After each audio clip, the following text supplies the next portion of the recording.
बिस्मिल्लाहिर्रहमानिर्रहीम। मैं हूं सैयद मुमताज महसन शाही। आप देख रहे हैं हमारा यूट्यूब चैनल शाही तबीब। ऑडियंस, सर्दियां शुरू हो चुकी हैं, मौसम सरमा का आगाज़ हो चुका है और सर्दियों का पता कैसे चलता है कि सर्दियां आ गई हैं? तो इसकी 3 बड़ी निशानियां होती हैं। सबसे पहली निशानी इसकी जो होती है वो होती है खांसी, नज़ला ज़ुकाम, चेस्ट इन्फेक्शन, थ्रोट इन्फेक्शन, ये चीज़ें, नाक से पानी बहना, छींकें आना। और दूसरी निशानी इसकी होती है उबले हुए गर्म अंडे। और तीसरी निशानी होती है मूंगफली, गर्म मूंगफली। तो आज हम पहली बात जो है उस पे पहली निशानी पे बात करेंगे जो कि खांसी है। तो आम शिकायत हो जाती है खांसी की, नज़ले ज़ुकाम की, नाक को ठंड लगती है, गले में खराश होती है, सर दर्द करना शुरू हो जाता है, खांसी आनी शुरू हो जाती है, बाज़ औक़ात हल्का हल्का बुखार भी साथ में, या जिस्म की टूट फूट जो है वो होना शुरू हो जाती है। तो खांसी जो है ये आम तौर पे 2 किस्म की, आज जो हमारा मौजू है उसमें हम सिर्फ 2 किस्म की खांसी को डिस्कस करेंगे। वैसे तो खुश्क और बलगमी खांसी के अलावा काली खांसी भी होती है, लेकिन वो हमारा आज का मौजू नहीं है। तो आज हम सिर्फ खांसी पे, और खांसी में भी बलगमी और खुश्क खांसी पे बात करेंगे। तो जो ज़्यादा तकलीफ़देह है वो बलगमी खांसी है, जिसे प्रोडक्टिव कफ कहा जाता है, जिसमें बलगम की पैदावार होती है। आपका अंदरूनी निज़ाम जो है वो बलगम पैदा करता है और वो बलगम जो है आपके जिस्म के मुख्तलिफ़ हिस्सों में पहुंच के आपको तकलीफ़ देती है। वो मैदे में भी जाती है, वो दिमाग में भी जाती है, वो आपके लंग्स में, आपके फेफड़ों में भी जाती है, और आपकी सांस वाली नाली जो है उसमें भी, और हत्ता के बाज़ औक़ात वो आपके मुंह में भी आ जाती है। तो ये सबसे ज़्यादा तकलीफ़देह जो है वो बलगमी खांसी है कि आप किसी महफ़िल में हैं, आप बात कर रहे हैं और बलगम जो है वो उछल के आपके गले में फंस गया और आपकी आवाज़ जो है वो या बंद हो गई है या भरा गई है। तो उस वक़्त उठ के आप उसे साफ़ करेंगे तो बड़ा अजीब सा महसूस होता है देखने वालों को। तो इसमें जो इसके इलाज हैं वो तो अपनी जगह पे हैं, लेकिन इसको आप घरेलू टोटकों में इसका बड़ा अच्छा इलाज मौजूद है। तो उसमें ये बहुत सी चीज़ें जो हैं वो आपके घर में ही आपको दस्तयाब होंगी। तो और कुछ थोड़ी सी आपने एहतियातें करनी हैं, कुछ अपने रोज़मर्रा के मामूलात जो हैं उनको तब्दील करना है। तो आप इंशाल्लाह खांसी से बच जाएंगे, खांसी से महफूज रहेंगे, और अगर खुदा न खास्ता खांसी रह भी जाती है तो उसके बुरे असरात से आप बहुत हद तक महफूज रहेंगे। तो घर में आपने क्या करना है? आपके घर में सबसे पहले जो चीज़ मौजूद है, पहले नंबर पे जो है वो शहद है। आपने शहद इस्तेमाल करना है। उसके इस्तेमाल के कई सारे तरीके हैं। आप उससे 1 चम्मच शहद वैसे ही ले लीजिए, उसे खा लीजिए, तो वो भी आपको इंशाल्लाह फ़ायदा देगा। फिर आप ये कर सकते हैं कि 1 चम्मच शहद और 1 चम्मच जो है वो रोगन ज़ैतून, और 1 चम्मच जो है वो लेमन का, नींबू का रस, इनको मिक्स करके थोड़ा सा इसमें गर्म पानी ऐड करके तो ये आप पी लेंगे तो ये भी आपके लिए इंतहाई फ़ायदेमंद होगा। फौरी तौर पे आपकी चेस्ट भी क्लियर हो जाएगी। तो जो आपका एयर पैसेज है, जो सांस की नालियाँ हैं, वो भी क्लियर हो जाएंगी। जो बलगम की पैदावार हो रही है वो भी रुक जाएगी, और जो बलगम वहाँ पे जमा हुआ वो भी निकल जाएगा।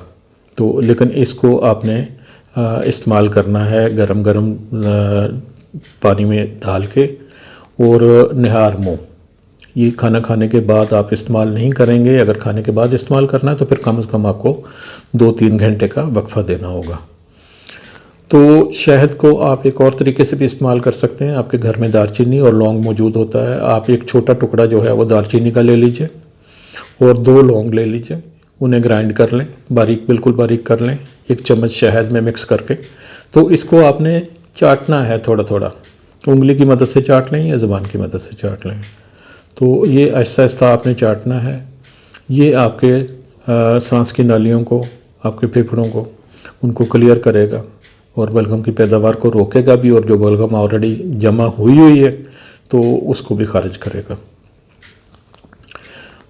इसके साथ जो है आप लहसुन इस्तेमाल कर सकते हैं। लहसुन की एक तुरी जो है वो आप ले सकते हैं, वो भी बलगमी खांसी पे अच्छा असर डालती है।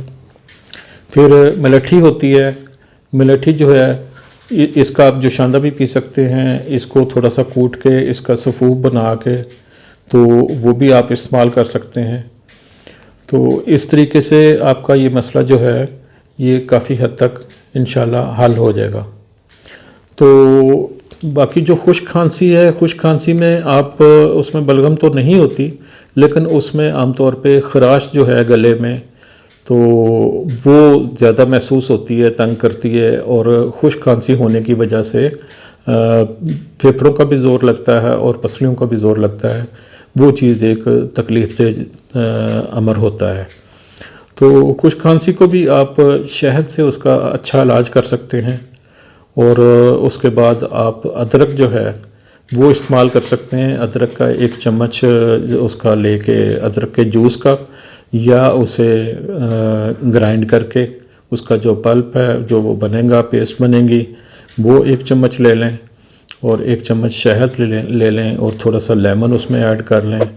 तो इसको भी आप इस्तेमाल करें, कहवे के तौर पे इस्तेमाल कर लें या ऐसे ही शेक के तौर पे इस्तेमाल कर लें। तो ये आपकी दोनों खांसियों के लिए, बलगमी के लिए भी और खुश्क खांसी के लिए भी बेहतरीन जो है रेमेडी बन जाती है। तो इसके बाद सुहागा होता है, सुहागा सफ़ेद, तो वो पंसार की दुकानों से आम मिल जाता है और बाज़ घरों में भी मौजूद होता है। तो वो थोड़ा सा लेके उसे तवे पे जो है लो फ्लेम पे उसको खिल कर लेना है। वो फूल जाएगा तो फूल के बिल्कुल गुब्बारे की तरह या गोभी की शक्ल और इस तरह करके, तो जब वो पूरा फूल जाए तो उसके बाद उसे उतार लीजिए और बारीक करके किसी शीशी में, डब्बी में महफूज कर लें। और 1 चम्मच शहद का और उसमें 1 चुटकी जो है वो आप उसकी छोटी चुटकी लेंगे, ज़्यादा भर के चुटकी नहीं लेंगे, तो सुहागा शामिल करके तो उसको चाट लें तो वो भी खांसी के लिए बेहतरीन चीज़ है। इसके बाद अलसी होती है, अलसी भी आमतौर पे घरों में मौजूद है। तो अलसी का आप जोशांदा बना सकते हैं। 1 बड़ा चम्मच अलसी जो है 1 गिलास पानी में डाल के आप इसे हल्की आंच पे उबलना रख दें, और जब ये आधा गिलास रह जाए, तकरीबन 1 कप के बराबर रह जाए, तो उस वक्त इसे उतार के छान के तो आप इसमें अगर शहद शामिल करना चाहें शहद कर लीजिए। अगर ज़ियाबतीस का, शुगर का कोई प्रॉब्लम नहीं है तो आप गुड़ भी शामिल कर सकते हैं, शहद भी डाल सकते हैं। जो चीज़ भी आप जैसे भी मीठा करना चाहें वो आप इसे कर सकते हैं, और ये गरम गरम आप पिएँ तो इंशाल्लाह इससे भी आपका मसला जो है वो हल हो जाएगा। उसके बाद आपके पास गुड़ है घर में। गुड़ बेहतरीन चीज़ है, खांसी आपकी बलगमी हो या खांसी आपकी खुश्क हो तो उसमें आप गुड़ इस्तेमाल करें। इसको गर्म पानी में मिक्स करके पिएं। इसका वैसे छोटा सा 1 पीस ले लें, इतना सा पीस ले लें जैसे टॉफ़ी मुंह में कैंडी रखी जाती है, तो उस शक्ल में रख के तो आप इसको चूसना शुरू कर दें। तो ये एक अच्छा सूदिंग एजेंट है। तो इसमें आपके गले की जो सांस वाली नाली है और गले की नाली है, इसको और फेफड़ों को सुकून मिलेगा, और ये बलगम भी खारिज करता है। ये दोनों तरीके से ये बलगम को मुंह के रास्ते भी निकालेगा और बलगम को स्टूल के साथ भी जो है ये निकालेगा। तो ये चीज़ें हैं जो हम आपके लिए लेके आए हैं। ये आपके घरेलू टोटके हैं, घरेलू नुस्खे हैं, इनको इस्तेमाल कीजिए, इनसे फ़ायदा उठाइए और अपनी सेहत का ख्याल रखिए। उम्मीद है आपको हमारी ये वीडियो पसंद आई होगी, तो इसको लाइक और शेयर कर लीजिएगा। अगर आपने हमारा चैनल शाही तबीब अभी सब्सक्राइब नहीं किया तो उसे कर लीजिएगा। मज़ीद अच्छी अच्छी वीडियोस आपको मिलती रहेंगी इंशाल्लाह। तो ये एक सदका है, सदका जारिया है। हम आपके लिए लेके आते हैं ऐसे नुस्खे जो बिल्कुल बेज़रर, आसान और आप ख़ुद उनको तैयार कर सकें। तो ये दोस्तों के साथ भी शेयर कीजिए, उन्हें भी आगे कीजिएगा, ताकि सवाब में आप भी और आपके दोस्त भी शरीक हो सकें। हम आपकी अच्छी सेहत के लिए कोशां हैं। अल्लाह हाफ़िज़।